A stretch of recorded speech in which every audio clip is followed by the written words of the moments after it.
was just looking at one of my favorite Disney images, the original theatrical poster for Pinocchio from 1940. It's really great, strong, shows us what the movie's about, shows all the characters in a very designed way. And it really makes me think about how much people really love movie posters. But it also reminds me of another kind of art that celebrates and promotes movies that most people don't know about, and that is lobby cards. What are lobby cards? They are similar to movie posters in that they were developed in the early years of movie exhibition when movie theaters needed some way to advertise movies. Of course, there was the poster, but what about stills from the movie itself? Usually posters are some kind of graphic representation, often an interpretation of what the movie is. But stills or photos from the movie itself can be used too and can give a better idea and are a way to attract potential audiences and to entice them. Lobby cards came into being in about 1913, if you can believe that, all the way back then. And movie theaters would exhibit them in the lobby, hence the name. Unlike movie posters, which were often illustrations or artful interpretations of what the movie were, lobby cards were a series of stills that, when put together, gave a good preview that enticed viewers. So lobby cards are what I'd like to show you today. And no surprise, I have some Disney ones to show you. And the first set that I have is something very special because it stars Hayley Mills. And of course, she was one of Disney's greatest stars, and anything that she did was automatically interesting. And this is In Search of the Castaways from 1962. And as I said, the title card kind of set things up, and it was similar to the poster, but this kind of vertical style that we think of as a movie poster was called the one sheet. The title card in the lobby cards was a horizontal treatment, kind of a half sheet that took a lot of the elements from the theatrical one sheet and did a different style to fit the horizontal format. Let's take a look at these. Here we have the star, Hayley Mills, and also Maurice Chevalier. And this image gives an idea of the fun and the chemistry between these two stars that was such a big part of the movie. Really a wonderful image that's a favorite of mine. More comedy slash adventure as Hayley Mills is pulled out of the snow after an avalanche. George Sanders, who's the villain. A confrontation gives you a sense of the drama. There's a lot going on in this movie, including comedy. Maurice Chevalier was so good at this. More adventure. Here's a wonderful image of the cast. And it's also intriguing because you would look at this and say, well, I see these people and the stars. What's going on here? It looks very enticing. Is this a movie I would like to see? I think so. This card shows one of my favorite Disney images because it really shows the charismatic appeal of Hayley Mills. She's just having this reaction to Michael Anderson Jr. here, and here she is, this poor stowaway, as it were, looking for her father, and he's this rich son of the head of the shipping company, and he finds her quite delightful and chuckles at her, and she's looking at him like, I don't know if I can trust you, I don't know if I can trust your manners or the way you're smiling.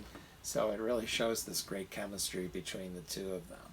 I have an eclectic selection of lobby cards, probably not the typical Disney films that one might expect to see, but these are what I have in my collection. And here's another one, The Adventures of Bullwhip Griffin. Now this is a movie that a lot of people have not even heard of, but produced by Walt Disney, and is kind of a spoof of the Gold Rush type movie.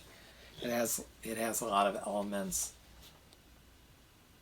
that show how fun it is and that it's kind of a spoof. So fantastic fisticuffs. The management of this theater has spared no expense in presenting Walt Disney's newest talking picture, The Adventures of Bullwhip Griffin, and of course, pure corn. So it really gives an idea of the fun of the movie. So that is our title card. The remaining 8 cards are scene cards, and as I've mentioned, they give an idea of, if not strictly the storytelling of the movie, but what one might expect to see. Here we have the stars: Roddy McDowall, Suzanne Pleshette, Brian Russell. There's a brawl between Bullwhip Griffin and Mountain Ox, and this is filled with special effects. So this particular lobby card gives an indication of that. Here's Mountain Ox again, throwing some unfortunate patron out of the saloon. Suzanne Pleshette again with Harry Gardino, and it indicates the great cast that is in this wonderful Disney movie. Again, the cast. This is Carl Malden, one of our greatest actors, indicating also this image indicates the adventure. The stagecoach is being held up. What could be going on? There's Brian Russell again. These stills that were used in lobby cards were always very carefully chosen, again to give an indication of what the movie is. And there's a skill to it because it's not a straightforward storytelling of the movie's plot, but flashes, as it were, of what's going on in the movie. And gee, I'd like to see it. And speaking of that, here's something very special. Suzanne Pleshette, who is such a wonderful comedic talent that Walt Disney saw in her before anyone did. And here she is serving as a saloon singer and doing a wonderful job with one of the Sherman Brothers songs that is in the film. And this last one's one of the best because again we have Roddy McDowall, Brian Russell, and we have Richard Hayden, who's playing this kind of over-the-top Shakespearean actor who's also caught up in the Gold Rush fever. And he was straight off of The Sound of Music, where he played Uncle Max. So he was quite the addition to this movie. He's also the voice of the caterpillar in Walt Disney's Alice in Wonderland, the animated version. So we can see some of the fun, some of the chemistry between the cast, the costumes, etc. Really quite wonderful. Now, one thing I didn't mention is that in terms of collectability, it's of course wonderful to have an entire set of lobby cards. What often is not included when you're trying to find a complete set is the envelope or the mailer or the sleeve that the lobby cards came in. Of course, those are quite desirable. I'm fortunate to have not only a complete set of lobby cards, but also the mailer that it came in, the sleeve, which is for the Computer Wore Tennis Shoes, a favorite of many Disney fans. And as you can see here, it says this envelope contains one set of 9 full-color scenes from the Computer Wore Tennis Shoes.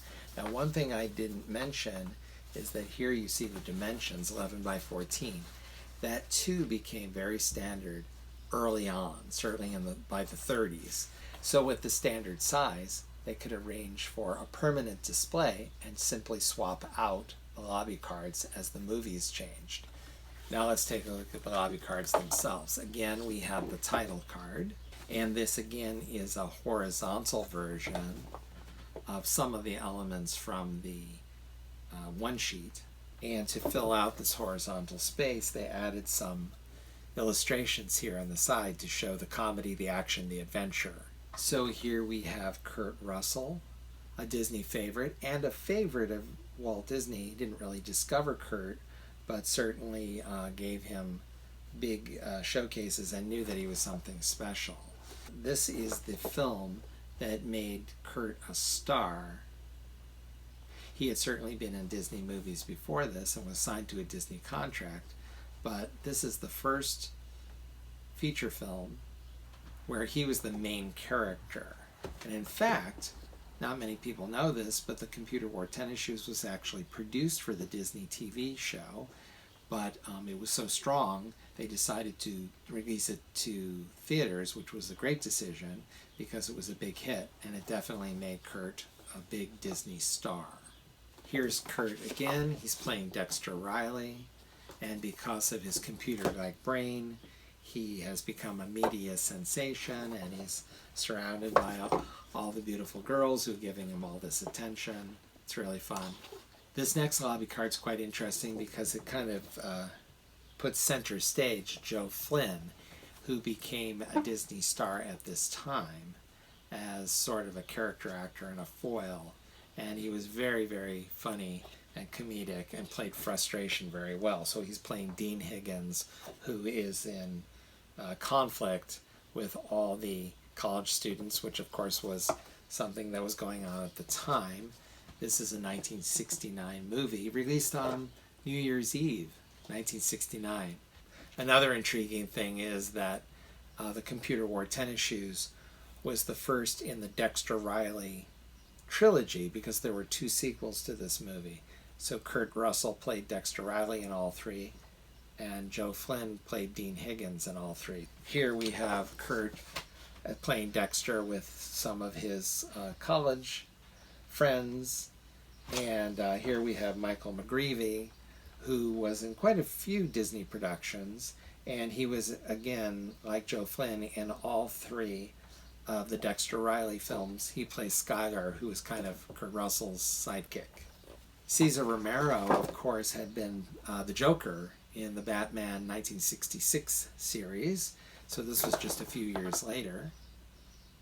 Again, playing a villain, and he really does a good job of being very suave and friendly, but underneath there's sort of this sinister, threatening quality. He played A.J. Arno in all 3 of the Dexter Riley movies. It's kind of fun to see the recurring characters. Here's the slapstick conclusion, or the climactic slapstick chase that's near the end of the film anyhow. More of Dexter with his college friends, and very fun set of lobby cards that give a really fun indication of what the movie's all about. So for those of you who are not familiar with lobby cards, I hope that was a good introduction. They really are very intriguing. Every studio released lobby cards for each of their major releases, all their features. Disney, of course, did the same. It's fun to see what's out there for the Disney films, and they have their own, certainly their own art, and like posters, they are very collectible and frameable. So a fun area of Disney collectability that's also part of movie history. So I'd like to thank you for watching today. Please remember to like and subscribe, and be with us next time when we'll have Miss Helen Sweetstory to discuss her latest bestseller, The 6 Bunny Oneies Freak Out. See you then.